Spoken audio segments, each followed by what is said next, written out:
Hey, and welcome to another episode of the Who Dat Jedi podcast. This is episode 137, and the date is Thursday, November 17th, and happy Life Day, everybody. Woo! Happy Life Day. I mean, the Happy day Lumpy Day. the day in history where Star Wars fans got to first see Boba Fett, they got to see Lumpy, they got to see B. Arthur in Star Wars, and Jefferson Starship, was it at the time, or was it Jefferson Airplane still? I think it was Jefferson Starship. Yeah. But the Star Wars holiday special, but today is Life Day, so yeah. So okay, Yeah. so it's interesting. I do have a memory of this show being on TV when I was a kid, when it was, because I remember seeing I was down in my basement. I remember seeing the basically they were the deleted scenes from A New Hope of Darth Vader and the like Imperial officer walking down the hallway. I remember that stuff. I remember some of the Wookiee stuff. So yeah, I do remember a little bit of it. And Dave, you and I actually, we watched the Ewoks. We need to find a good copy of the holiday I've been special telling sometime. you guys that'll be a commentary track whenever we ever go behind a paywall or do a Patreon. I think like our commentary on the holiday special needs to be the first episode. So And we should make it a competition. Whoever has to take a drink first, like, loses. So you could tie drinking into specific things such as B. Arthur appearances. Because folks, it is pretty awful. I mean, it really is pretty awful. But you can see the Boba Fett cartoon on Disney Plus. Yes. So if you want to see the first rendition of that. Speaking of cartoons, right quick, did either one of you see the little Studio Ghibli Sen Grogu thing that they dropped did. for Yeah. the anniversary of Mandalorian? Yeah, I did. I did watch it. You? Yeah. I mean, it's a quick watch. It's only like 4 or 5 minutes, and it's all music and animation. It's no words, so it's very cute. It's very zen, very much zen. Yeah. I mean, yeah. I don't know what I was expecting, but I mean, it looks like a very, very good, college digital art project, type of a thing. It's like somebody just, it's cool. But I don't know. Maybe what I a was proof expecting. of concept kind of experiment for them. The thing I did not like is that I did not like how they have like Grogu's ears get like floppy. Like Britt said he looks too much like a bunny rabbit. So that was bothersome. So so as I just trash on something, I gotta share something with you. This is kind of interesting.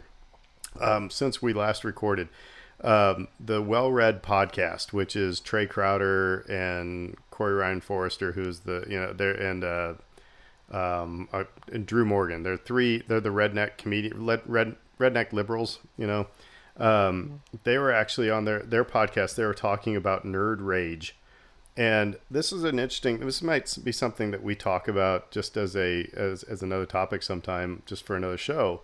Because tonight we're going to be talking about Cassian.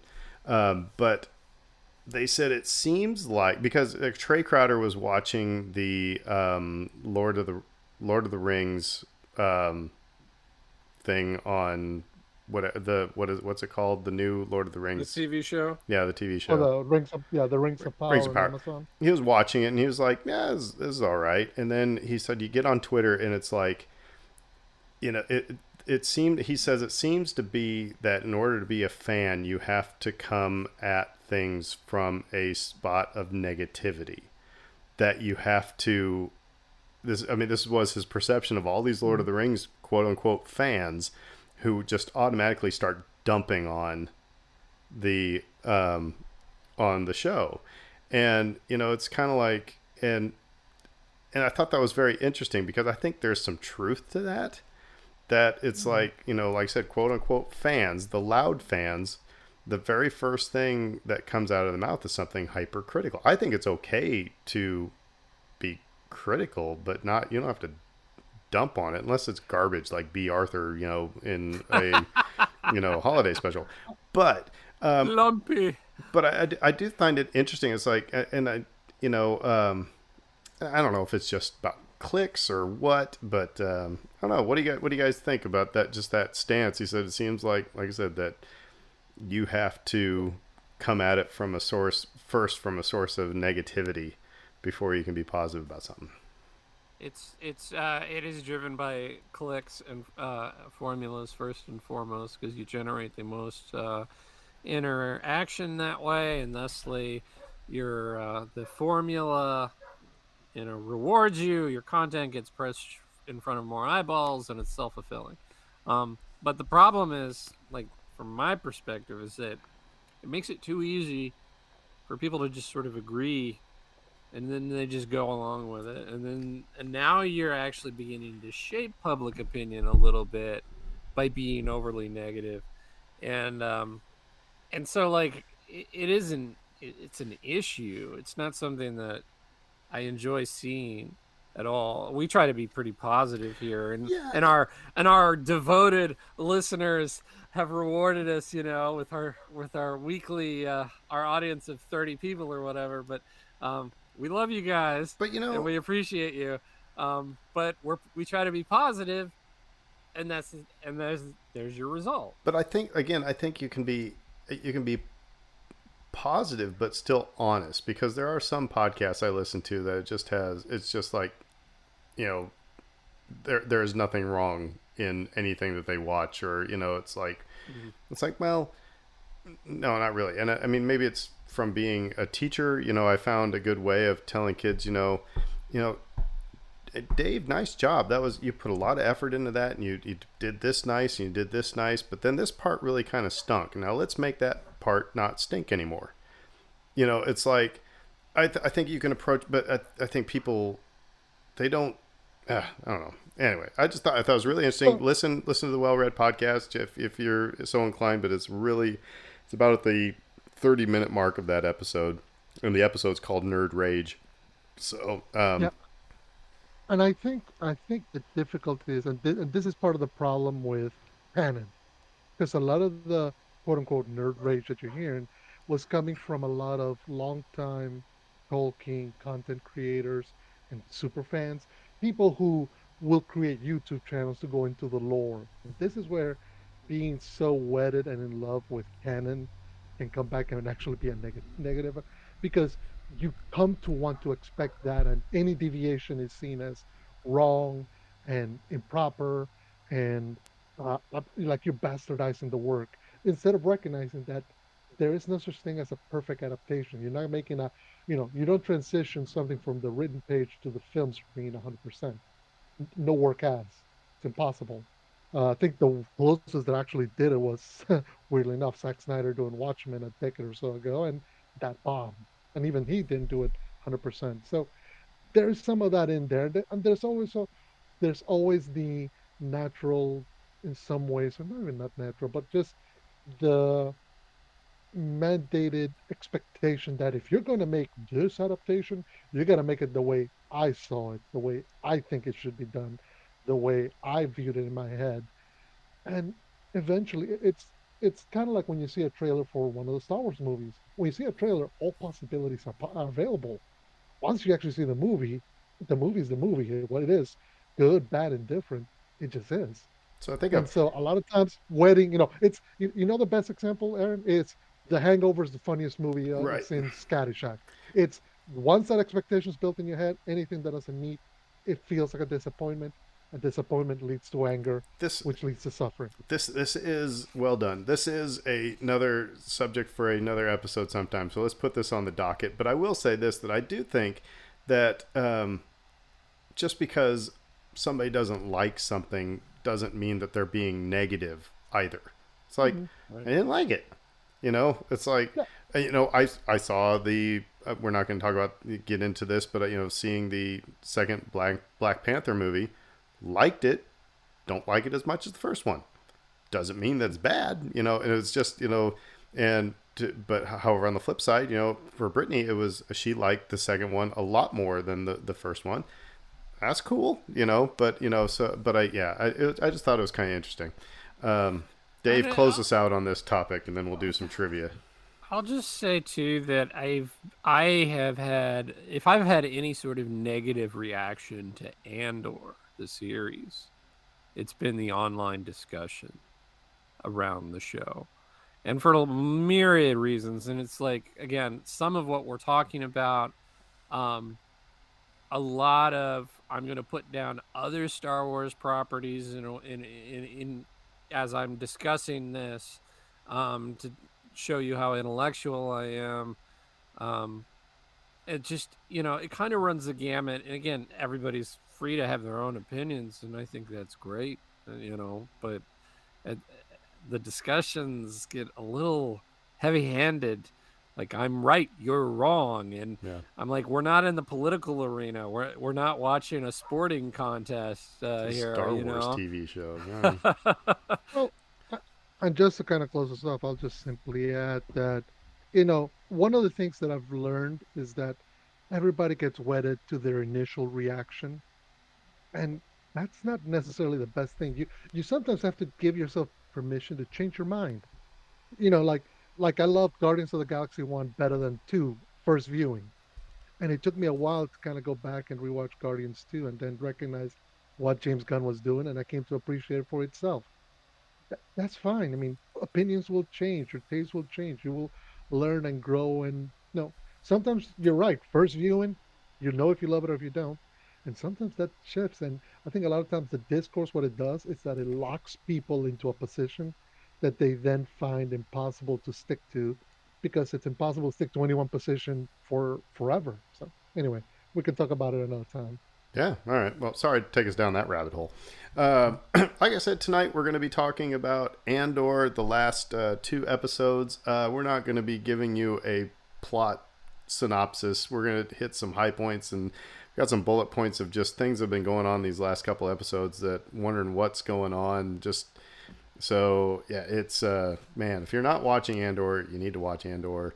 Really, really good. Still, we're now 11 episodes in, and I get to the end. I've said this every episode of this podcast. So I get to the end of the Andor episode, and I go, oh, I just want more. And it's so interesting because it is nothing like any other Star Wars. So anyway, trivia.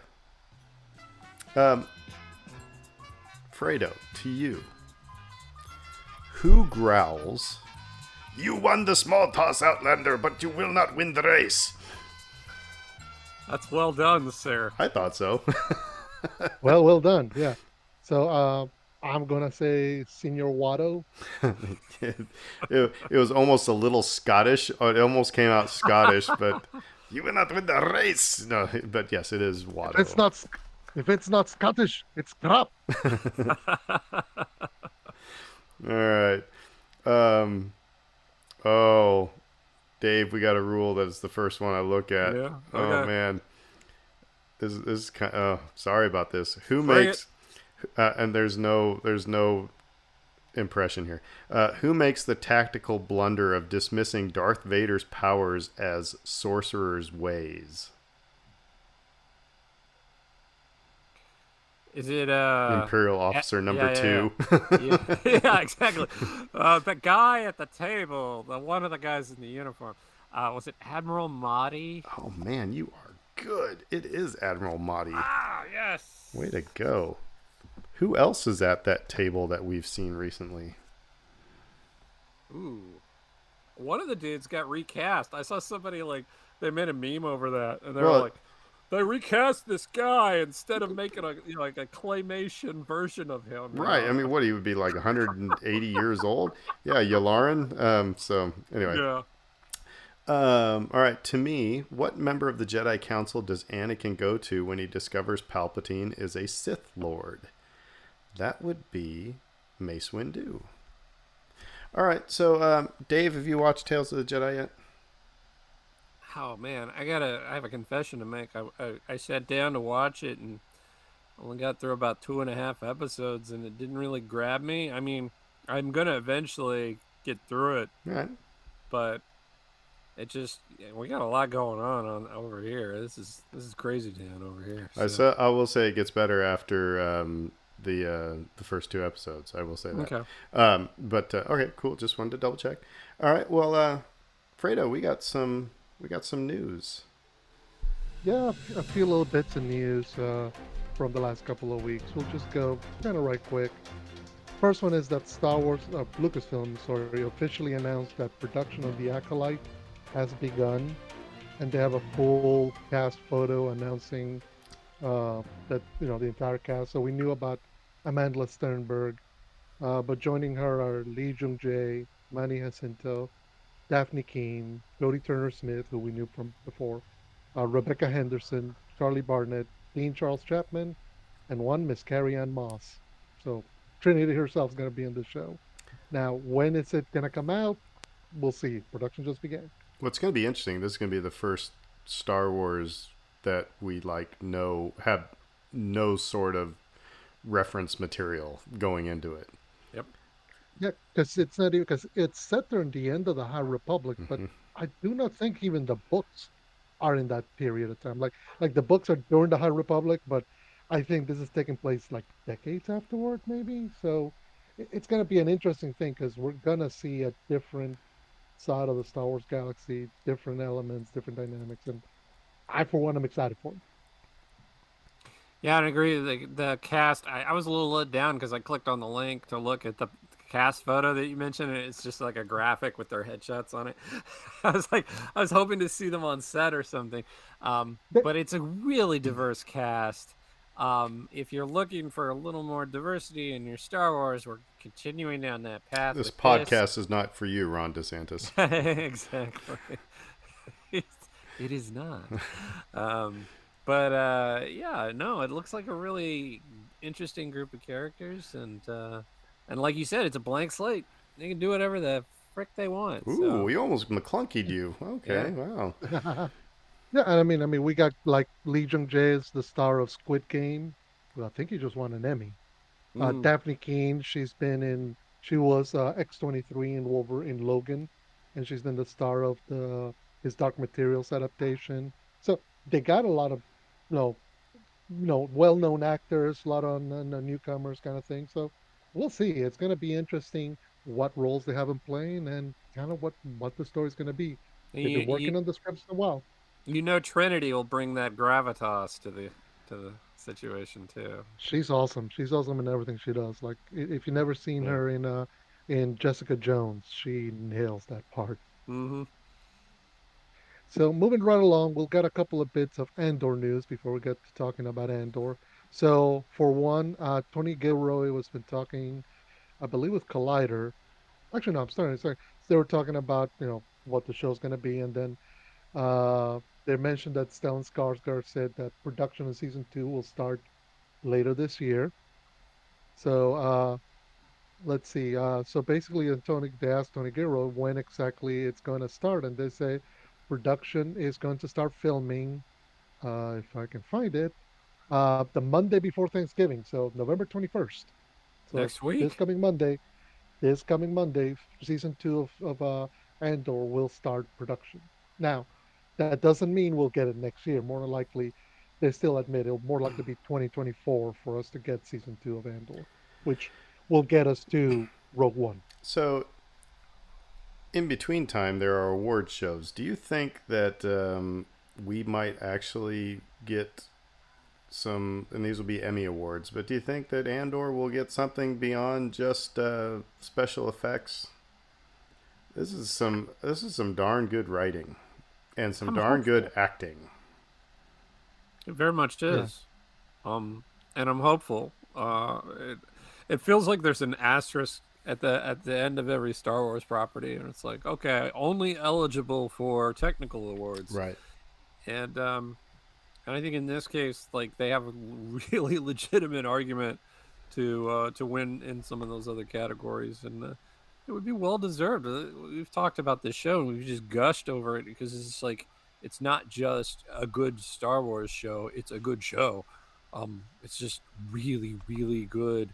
Um, and it's in the same universe as those other prestige shows that you might see on HBO Max or elsewhere. um, and um, yeah, I'd love to see that. I love that they're filming already. I really wish that it wasn't just 2 seasons. um, Yeah, there was originally speculation that it wouldn't be. I think originally they thought it would be more. But Gilroy, I think, came out and said, like, we cannot shoot like this indefinitely because it's so grueling. So they limited it to two. But hopefully they'll be able to tell the story that they want to.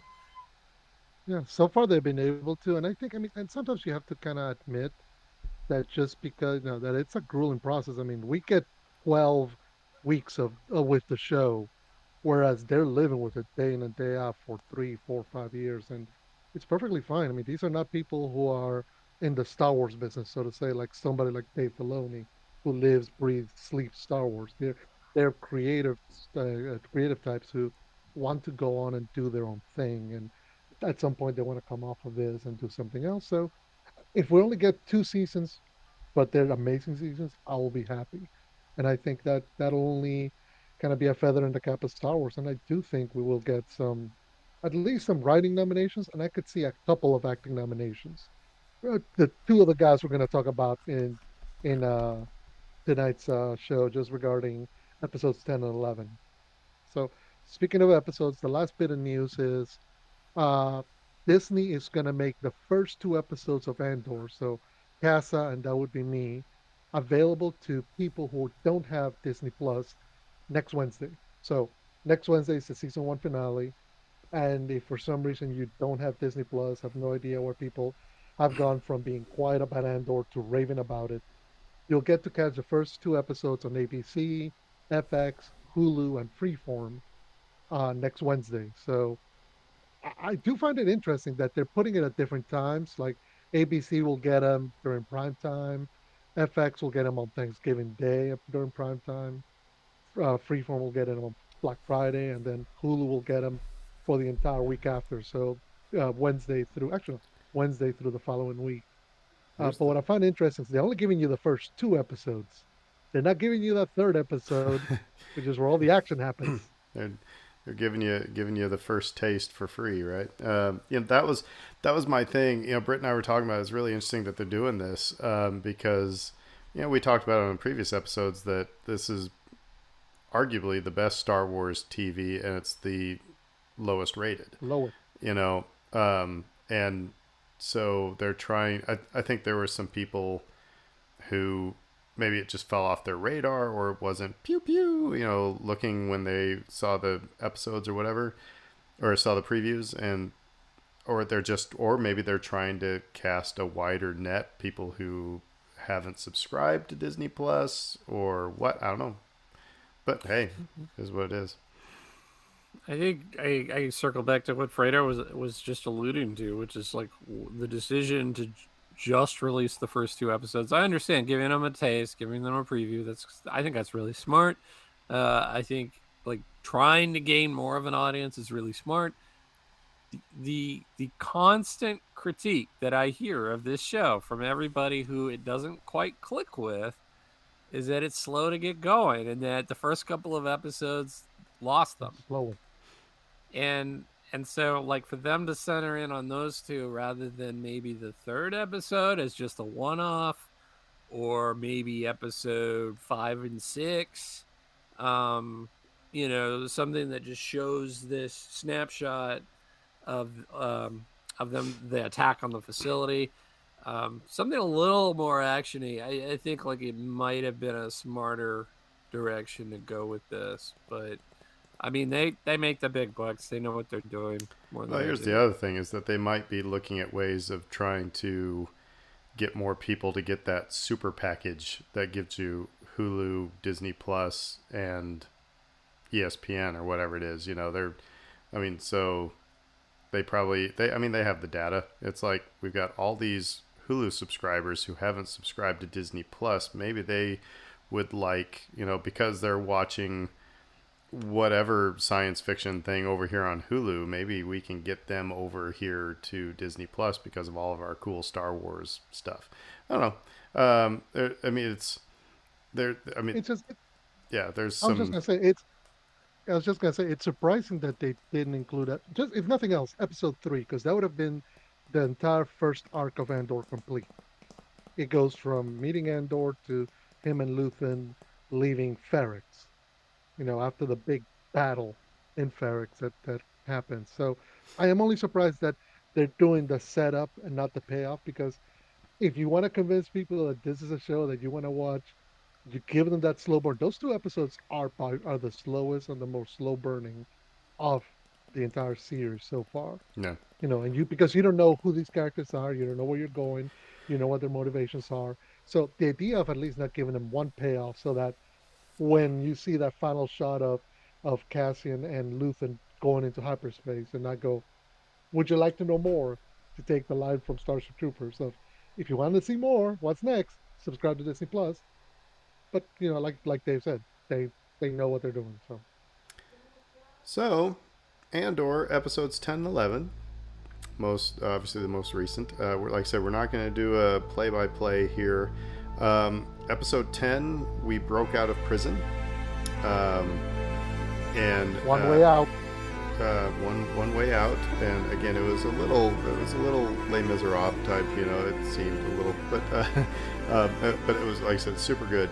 Um, and so, like I said, that whole thing was about all the prisoners getting together, and it was the first actual, well, I guess, the thing on Alani was the first kind of act of rebellion, but this was, you know, even bigger. Um, and we'll get into all the kind of cool things that happened in there. But you see Cassian's leadership style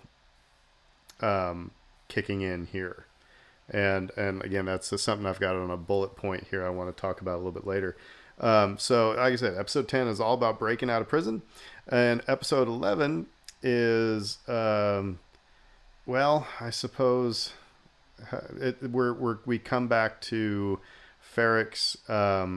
We're setting up everybody to be in the same place for the final episode next week, because you've got what's his butt Cyril has figured out where that Cassian's going to be probably back on Ferrex, because Cassian's mom is, well, okay, spoiler alert, but you're listening to a Star Wars podcast, so get over it. But anyway, Cassian's mom dies, and so they think Cassian's probably going to come back to Ferrex, which probably will. So Cyril's on his way there. You know, Dedra Miro is wanting, a funeral so they can bring Cassian to. Everybody's trying to get Cassian to Ferrex. So, but man, again, guys, this is just gonna. I think these two episodes we're gonna be talking about them kind of in one big blob. I think, because of all the things that are going on. But the first thing I want to talk about, like I said, it's kind of a higher thing, and I was asking Brittany about this before came in to record, because this is what I've been seeing a lot of people talk about this. There's a lot of symbolism and discussion about water in this series, whether it is a prison on water, whether it is, Cassian getting soaked, trying to bust a water pipe. There's tons of references to fish, whether it's Dead Ramiro saying, are you a fish, or are you, or are you a thief? Are you, the fishermen who catch Cassian and Melshi. But like I said, lots of references to water and water symbolism in this show. What do you think we're getting at here? I think might be kind of obvious, but I just thought it'd be kind of fun to talk about. Okay, so I think it's interesting that because think about it. We mentioned in the last podcast how we haven't seen any aliens really so far in this series, and we finally got our first set of aliens, and they're Narkina 5 locals. And what is their big gripe? The way that the Empire has spoiled their water, taken their water, spoiled their water, taken their resources. And it's interesting that connecting on that element with Cassian is what allows Cassian and Melchi to get a ride out of town, so to speak. So I think there's an element regarding, there's a dynamic there because, when you start thinking about episode 10, they're living in a prison that's under the water or built within the ocean structure, where the only way how does it that we finally figured out what Cassian was sawing off, he was sawing off the water line so he could flood the short out Hmm. the floor that they couldn't shock them, which the moment Kino just yells attack, everybody just goes, yes, let's go. So I think it's an interesting dynamic because what we're seeing, and consider that in this episode is water.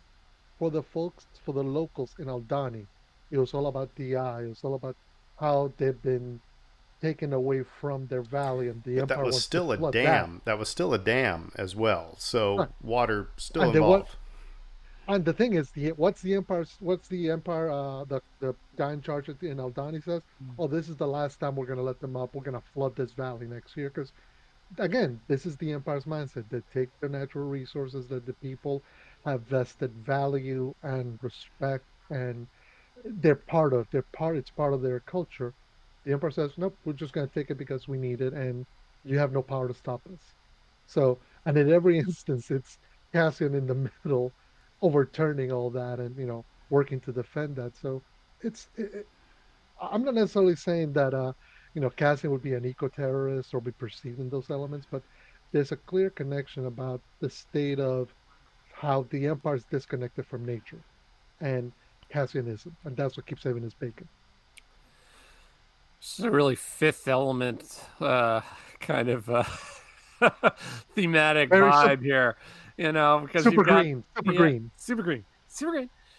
Because you've got you just talked about with the light show up in the air, with the wind, and then you've got the water elements, you've got the fire and earth elements on Cassian's home planet. Um, it just yeah, I mean it's like you said, it's a touchstone for his character, and it's really in keeping with the traditional values of Star Wars. It's like when you become detached from the Earth, you lose some of your humanity, and I think like that was a like clear lesson as early as the first Star Wars film, but really hammered home in Return of the Jedi, where you lose to the tiny little bear critters, who are living off the land, and it's like, well, yeah, duh. I know the Vietnam references there, um, but yeah, I like as a kid, I didn't know about the Vietnam references. What I understood was, oh, a giant boulder can beat a gun, you know, um, and there's something very simple or primal about all of that I think people can relate to or gravitate towards. I think also, I mean, like I said, to me, uh, the the thing that stood out, it's almost a baptismal reference, where he's for all the people who are becoming rebels, it's like that this it's giving people a new sense of purpose, a new life, things like that. I mean, but however, the thing is, as I've been thinking about this, it's even more interesting, and we'll have to keep tabs on it. It's like the first episode, we see Cassian soaking wet, right? And he makes an important life choice, and he kills those security Yeah. guards. He becomes soaking wet in the prison right before they all take the prison over and escape. And in Rogue One, he's soaking wet when he makes the decision not to pull the trigger on Galen Erso.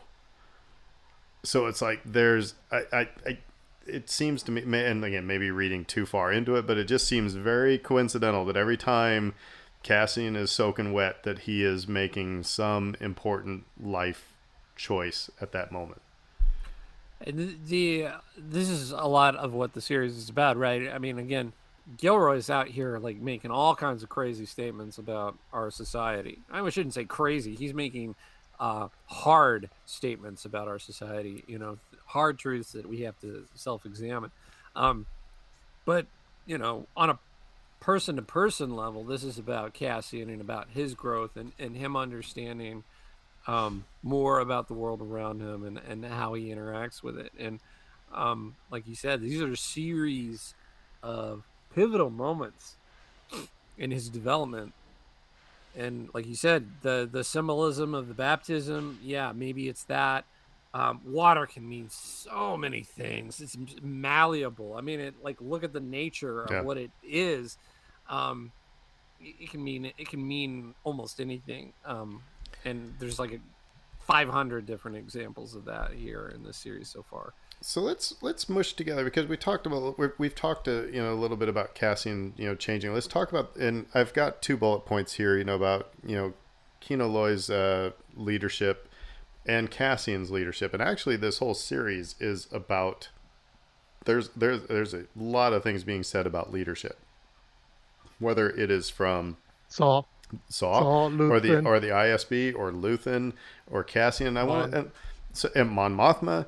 Um, the thing I found really interesting is how Cassian works because there is a book that when I was an instructional coach I read. It's by Jim Collins. It's called Good to Great, and he actually set out to write this book about looking at really top performing companies and what made them go from good to great, and it became this whole book on leadership.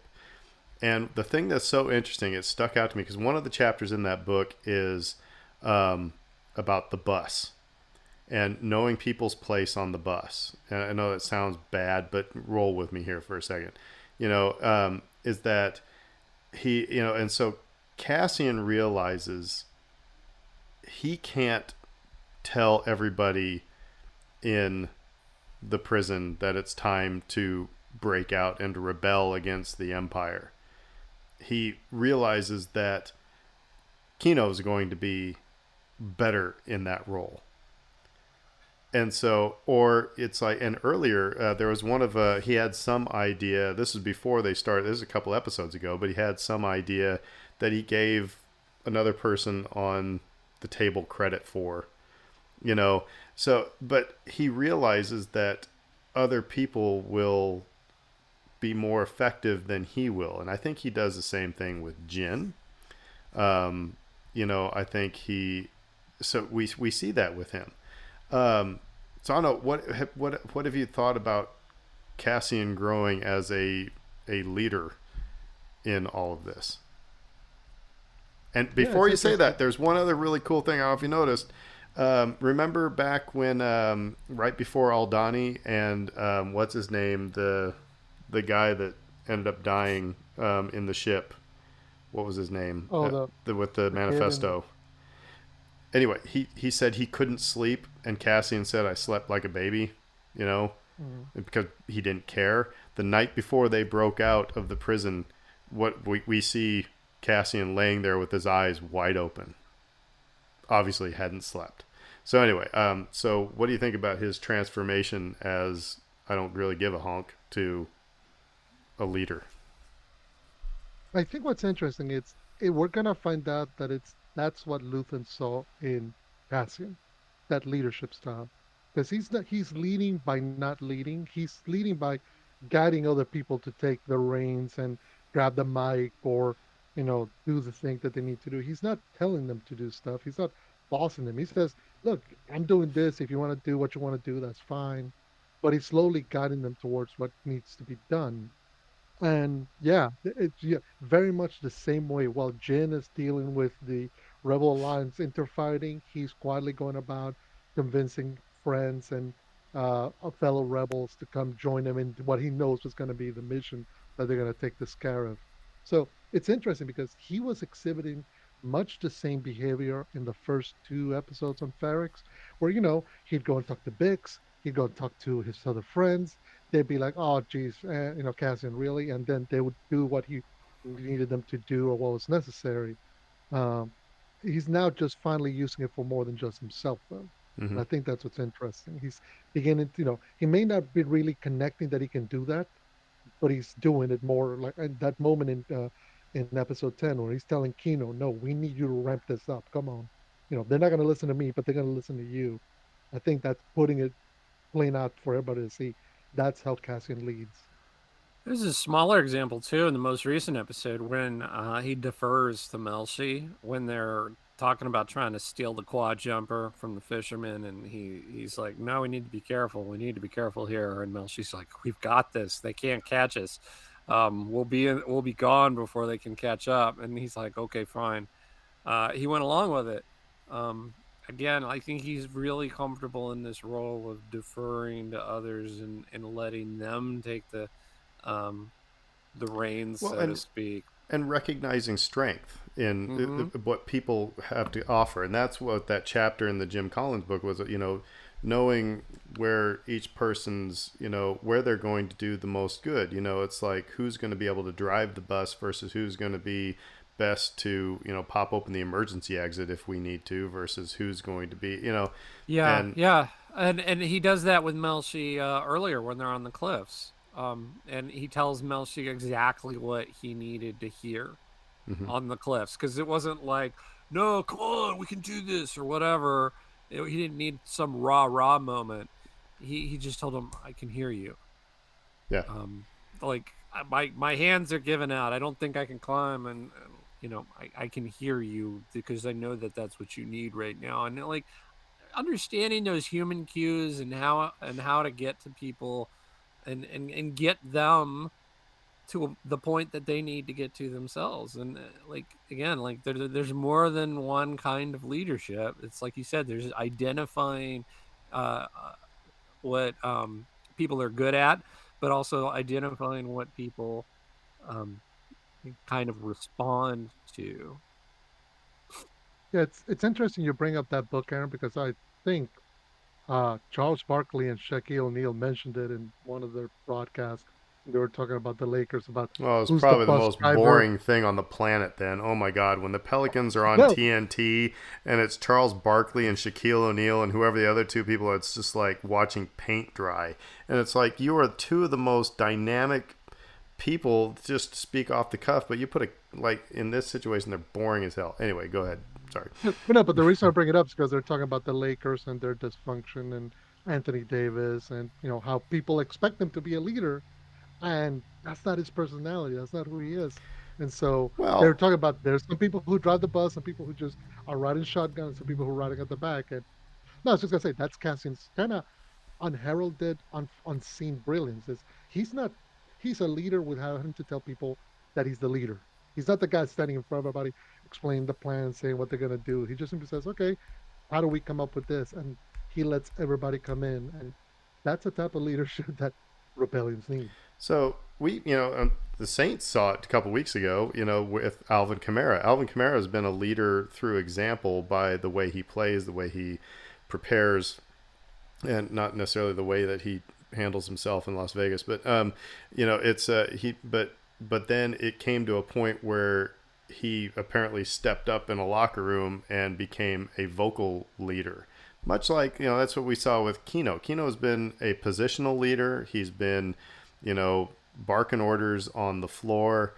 And then you saw a shift in him where he became a philosophical leader and a people, someone, he was the only one who could have rallied. They wouldn't have, maybe about five would have followed Cassian. But Mm-hmm. with Kino, so I thought it was really interesting. How did you feel about Andy Serkis's performance here, Mister Mocap? Gollum, uh, Snoke. It was awesome. That's one of those Emmy nominations that might be coming because Andy Serkis just home run right out of the park. Beautiful. Go ahead, Dave.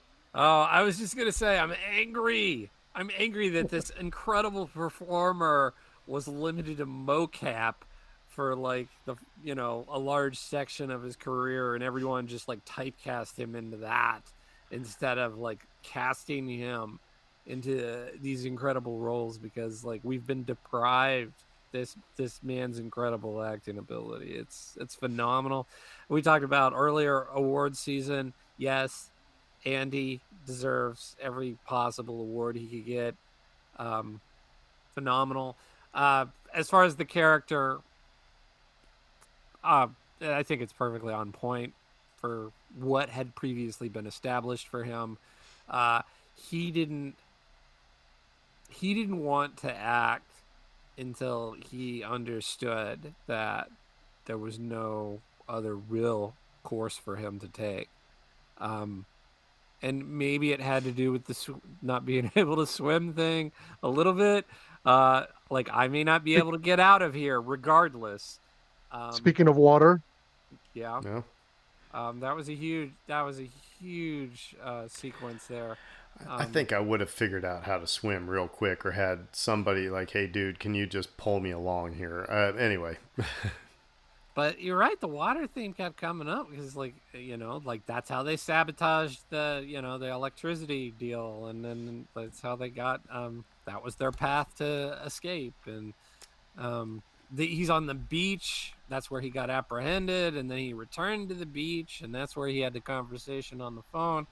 Um, which, if we want to change gears a little bit, um, that conversation was heart wrenching when he's trying to speak to his mother and say, "I want her to know that she would be proud of me." And in Rogue One, those are his last words to your father Jen. would be proud of me. Yeah. Like that's all he wanted to hear from her. Like in her final days was like, "You would have been proud of me, right?" Well, Because I think this is the second time like he said that to her. "You would have been proud of me." the Well, the amount. first time he said it to her, the second time he said it to his buddy. I But mean, the power of that. It is. I mean, that's the one thing I said. It's with my dad and I. There was no gray area about how I felt about him, how he felt about me. He, most recent birthday card I got from a month before he died, was saying how proud he was of me. So yeah, I mean, that's what I think every kid, when they lose a parent, it's can't, what the things that were left unsaid, right? Um, mhm. Also on that beach, Brittany brought up, and Dave, Kate mentioned something in one of the last episodes, but very similar shot to him looking across a beach, which is very similar to the last thing he ever does. When the Death Star hits Scarif. So there's a lot of callbacks, a lot of cool things. Let's talk about another leadership style. Let's talk about Luthen. We can talk about his leadership, but I want to talk about Luthen, and more specifically, first of all, I want to, again, best Star Wars writing ever, and I'm going to read it. It's when he's meeting with, we have an ISB mole that's been working with Luthen, and they meet on in the depths of Coruscant, and the ISB guy is trying to. It's very mob like. He's trying to jump out of the mob. He's trying to get out of the mob, and Luthen saying, "Sorry, you can't." And the guy says, "Does my sacrifice mean nothing to you? Or, what have you sacrificed?" Is what he said. And this is just, and I'm probably not going to do any justice. But anyway, he said, "What have you sacrificed?" And Luthen says, "Calm, kindness, kinship, love. I've given up all chance at inner peace. I've made my mind a sunless space. I share my dreams with ghosts. I wake up every day to the equation I wrote 15 years ago, from which there is one conclusion. I'm damned for what I do. My anger, my ego, my unwillingness to yield, my eagerness to fight, they've set me on a path from where there is no escape. I yearn for a savior against injustice without contemplating the cost, and by the time I look down, there is no longer any ground beneath my feet. What is my sacrifice? I'm condemned to use the tools of my enemy to defeat them. I burn my decency for someone else's future. I burn my life to make a sunrise that I know I'll never see. No, the ego that started this fight will never have a mirror or an audience or the light of gratitude. So what did I sacrifice? Everything." First of all, that's an awesome monologue. Luthen's Bowman Jedi. Willimon, the guy who Luthen is a former Jedi. I'll put $5 down on it right now. And here's a couple things. One, the things he's talking about in here, especially when he says he uses his enemies' tools to against them. Basically, he talks about his anger, his ego, his unwillingness to yield. He's sacrificed. If he was a Jedi, all those things, anger, fear, aggression, the dark side are they. He's using everything that he was told not to use for the greater, for this greater good. You have that. He says. Well, he also talks about 15 years ago. That was Order 66, basically. You okay, so then there's other things where this most recent episode, when he goes to see Saw Gerrera, they're really interested in this thing that really looks like a lightsaber. It's his like walking stick or something, and he gets really ticked off the more that they really inspect that. And so, but like I said, it looks really like a lightsaber. And then his ship has two freaking lightsabers on either end that slice TIE fighters. And he gives Cassian a kyber crystal in the first episode. Luthen is, and so then I link this also to Rogue One, where Cassian seems to really know a lot about the Guardians of the Wills. And so I wonder if Luthen's not a Jedi, he might be, he was linked with them somehow. I don't know. What do you think? Is it too obvious? What we do know for sure is that Saw sees him as an equal. And that says a lot in and of itself, because we know what kind of person Saw is. Saw has been well established as this, extremist, reckless, very capable fighter, very dangerous sort of individual. And he looks at Luthen as being an equal and somebody that he can negotiate with and barter with and talk to on an even playing field. That clues us in like straight away that Luthen is not to be trifled with, and a very fierce adversary for the Empire. The maneuver that he pulls off with the tractor beam, I think that just reinforces all of that. Um, oh, that's so good. And again, people may not have caught this. I didn't catch it on first viewing. Um, he goads the Empire into increasing the tractor beam so that when he releases that shrapnel out the back of the ship, it'll do that much more damage to Yeah. the shield and like enable his escape. And then he cuts through those TIE fighters with his laser beams. um it was incredible. It was a really, really cool scene. But again, it shows you his character. Like, he's going to use the Empire's aggressiveness against them. Like, they're going to think like, we're just gonna overstep, and we're gonna really show them now. We're gonna step on you now. And then he uses that to But he his talks advantage. about, in that monologue, though, he talks about that being a sacrifice, that Mm-hmm. he's basically sold his soul to, to fight the Empire.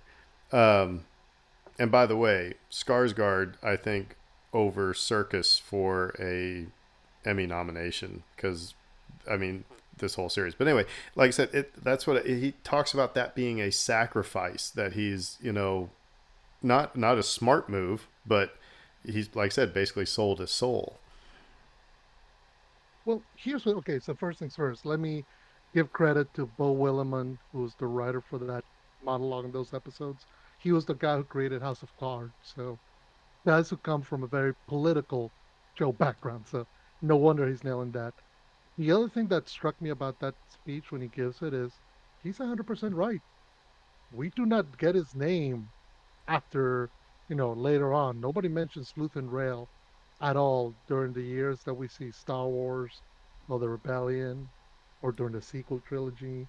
He's just, he's been forgotten to history. So he is that he is in a way, I was thinking almost biblical. He's doing a Moses. He's guiding his people Yeah. to the promised land, knowing he can never walk on the into the promised land.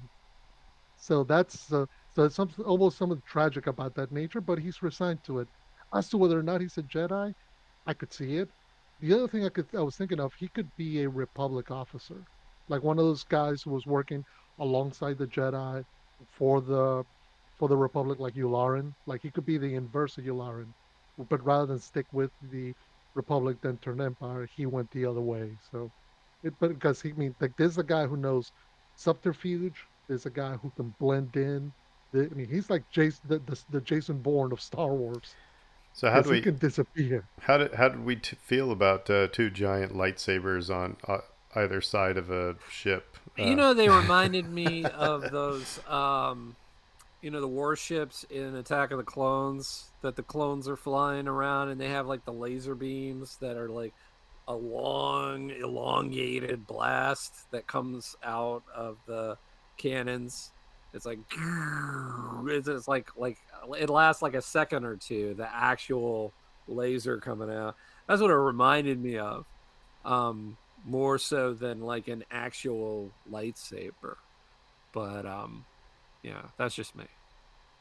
Well, and here's the thing: it's like and this goes to the whole Jason Bourne subterfuge element that makes me think like he's like Republic agent of some kind or way back in the way because he's a hull craft. That's what his ship is. It's designed to haul stuff. It's not supposed to be as fast, have the weapons it has. I mean, he is dodging TIE fighters. He is shooting them out of the sky. He's got tricks coming out left, right, and center. I mean, his ship is more Boba Fett ship than Boba Fett ship. Because that's what that moment reminded me of was the sonic bomb that Boba Fett drops. Yeah, I $5 says he's a Jedi or a former Jedi. Um, so But the he's got the Empire nailed, yeah right? yeah I mean, he knows they're going to come down harder. That's their nature. And like he's going to use that at every turn. And that's his whole end game even is that he wants them to come down harder on the galaxy so that the galaxy will well yeah, and rise against. that's when they find he tips him off. The ISB guy tips him off to the that they know about Anton Krieger, and he's like, well, we're gonna have to go through with it, and he's like, but they'll be slaughtered. And he's like, it's 50 men, yeah, it sucks, but the long game, we can't let the ISB know that something's up. um, so yeah, I mean, talk about making tough decisions. um, so one other thing I had on a bullet here, and then we also need to talk about Mon Mothma a little bit because her situation is interesting. But it's also interesting. This is just a quick little tidbit. The Empire never learns because the Tarkin doctrine was ruling by fear. Fear of this battle station will keep people in line. So that prison, the fear of being shocked, kept people in line. But when they realized they were, when people have just like, and again, I was listening to another podcast. It was they were talking with John Meacham, and he said, historian. He said that through history, the strong eventually get weak, and the weak eventually become strong, and that really hit home with this episode when they're breaking out of the prison, where it's just like they had enough, and they knew that they had the numbers, and off we go. And so the Empire never learns that that doesn't work. So but it's I just thought that was kind of interesting. But let's talk about Mon Mothma, because that's a whole other type of leadership. um, Also somebody who feels like she's selling her soul a little bit, dealing with kind of a slime ball from Chandrilla. She doesn't agree with the Chandrillan way of things, but her daughter is like totally hooked, and kind of a zealot towards it. I don't know. What do we? What was the name of The actor, uh, I mean, that was the character that Michael J. Fox played in Family. Alex P. Keaton. Yeah, that's what Mon's daughter strikes me as. He's like Oh the yeah. Alex P. Keaton. Like mom's liberal and progressive, and she wants to be conservative and traditionalist, and way to the elder. And she might be down to get wedded by age 14 just to get out from under mom. Yeah, right? Like she's just like so desperate to stick it to mom that she might actually go through with that and get herself married or like right away. Yeah, that I mean that relationship is not good. Um you really sort of feel for Mon not being able to just sort of level with her daughter about what's really going on because it could ultimately change her perspective on things. She may not become a neo fascist. She may actually, oh, okay. I didn't know, I never knew this about you, mom, that you actually were this way and felt so strongly about things that you were willing to um, fight for them and put your money where your mouth is. It's like one thing to stand up in front of a senate and drone on through some speech to a bunch of people who aren't listening and try to maybe peel off a couple of extra votes. It's quite another to engage in actual rebellion. um Yeah, and her daughter might be the one that turns her in. Seltzer. You well, know, Yeah. and by the way, I want to remind everybody because I went back and watched the Star Wars Rebels episode of when they have to sneak Mon Mothma. She basically told the Empire where to stick it, and she was dubbed a traitor, and was basically public enemy number one, and the Ghost crew has to sneak her out. So that happens, like I said, within season 3 of Rebels. And so I think Andor is going to be leading to that moment, maybe in season 2.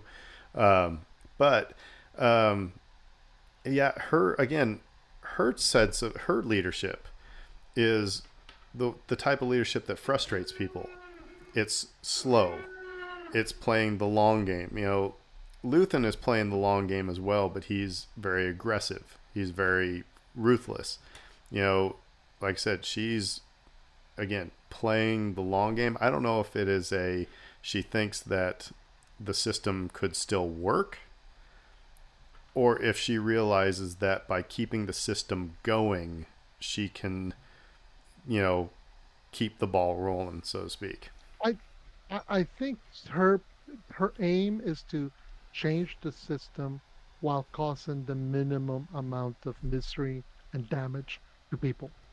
The problem is she hasn't quite come to realize that it's gonna take violence at this point to dethrone the emperor. It's gonna take an actual well-funded armed military reaction in order to depose the empire. And she's still thinking, okay, there's going to be a way, there's going to be a revelation, there's going to be a moment where people are going to wake up and go, yeah, the empire sucks, let's get rid of it. And Luthen and Saur recognize this is, even if that moment came to pass, the empire's too powerful to let it happen. They're like, like if you look at the news out of Iran, young people are protesting in mass. Iran's arresting them and threatening to decapitate and behead 15,000 of them.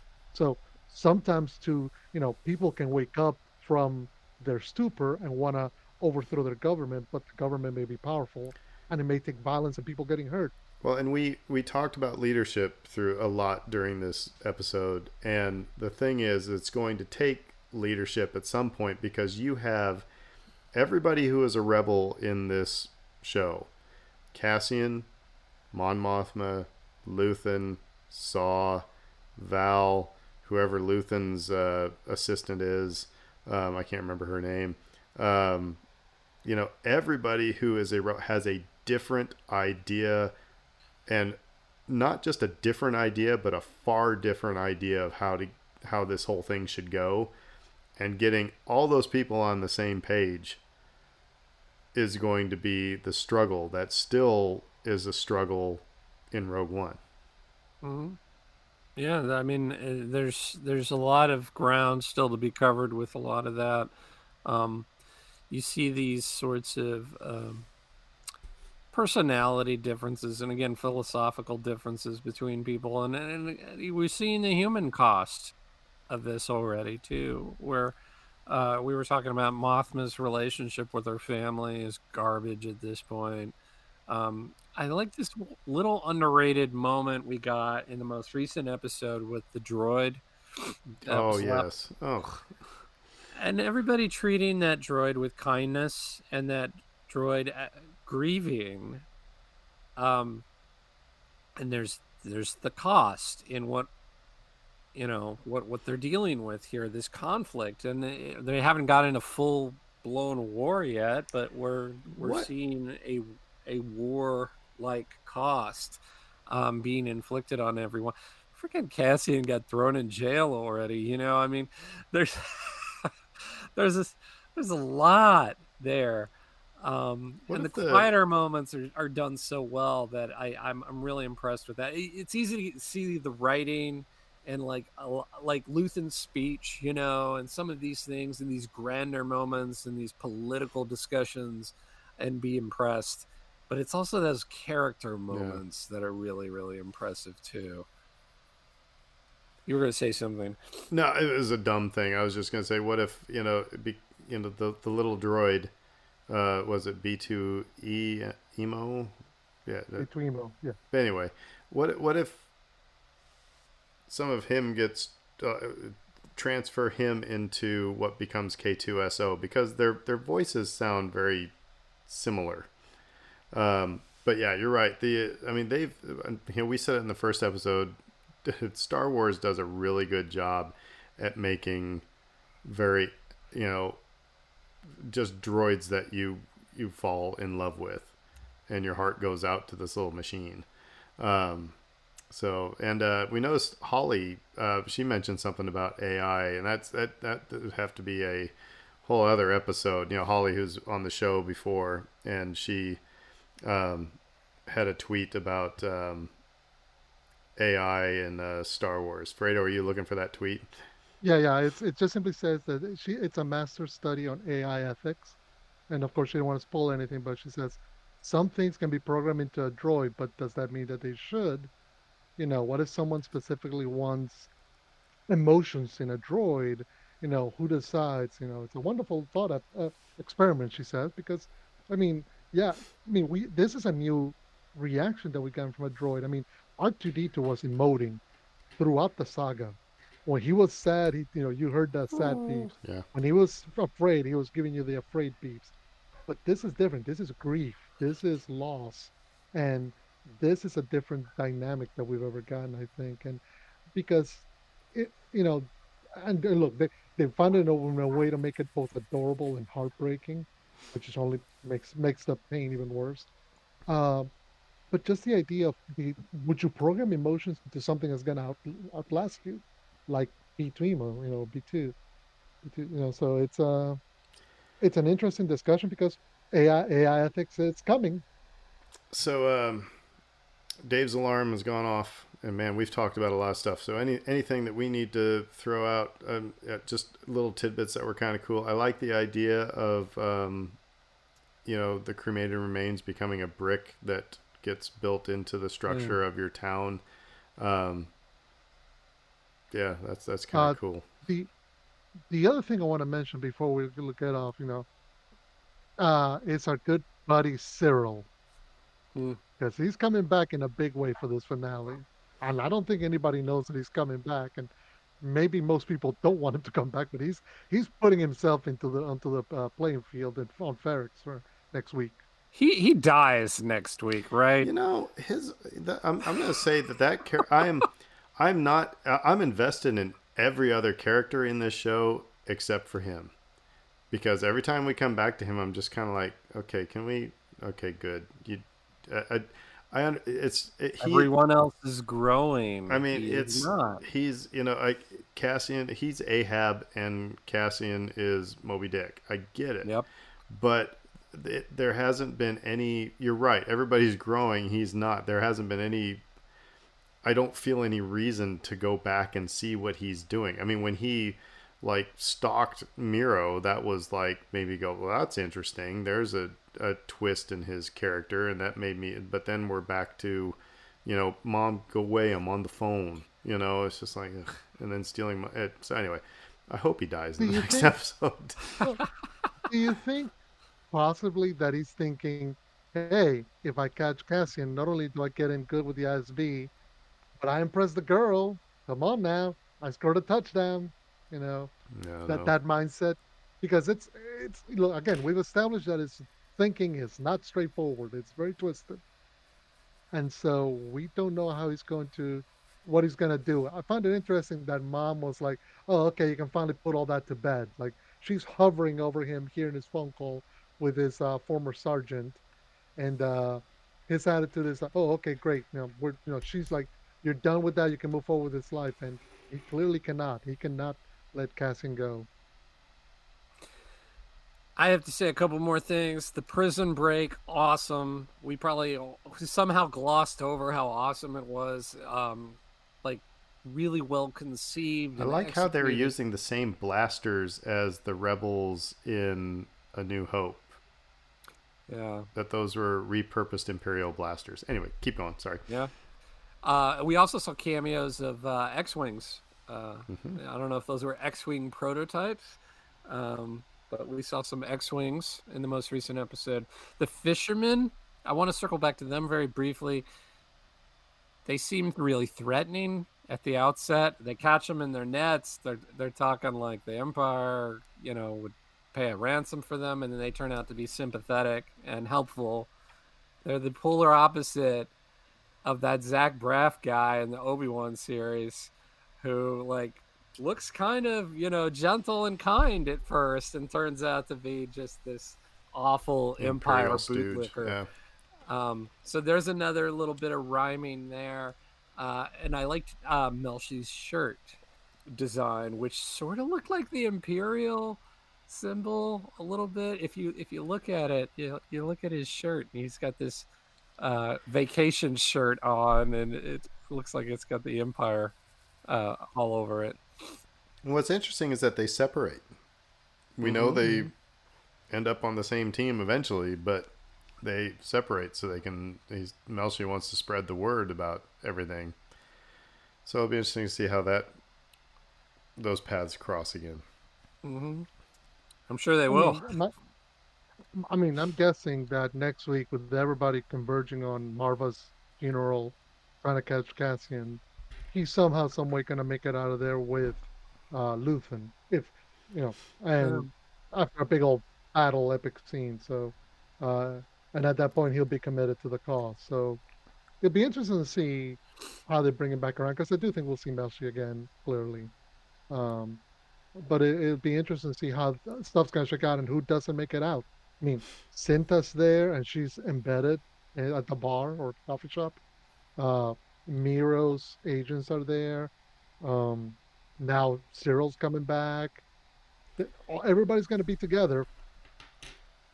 Seriously, we didn't have this much to talk about with uh, Book of Boba Fett or The Mandalorian, and it's a testament to the writing and just those shows were great, but I mean again this just seems like there was um, this is just it's just at another level. So the ambition is higher.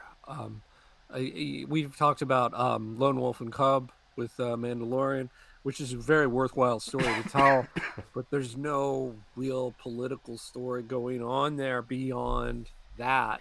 yeah, Now we're going to get some of that palace intrigue, I think, soon, but it's mostly a story of a guy and his kid and them getting into adventures. Boba Fett was like, "What do you take? What happens when you take your action figures and you make them do this cool thing? I'm going to ride the the back of the Rancor, yeah. Rancor." You know, um, so like that was that. Obi-Wan was kind of like a love letter to prequel fans, in my opinion. Um, if you're not a big fan of the prequels to begin with, I don't know if you get as much out of that. Um, But again, bringing back those actors, I think like was the major selling point there. And then here, it's the idea is not trade on nostalgia. Yeah. It's tell a new story and actually try to attack some of these institutions that we see in our world today, and do so in a really thoughtful manner.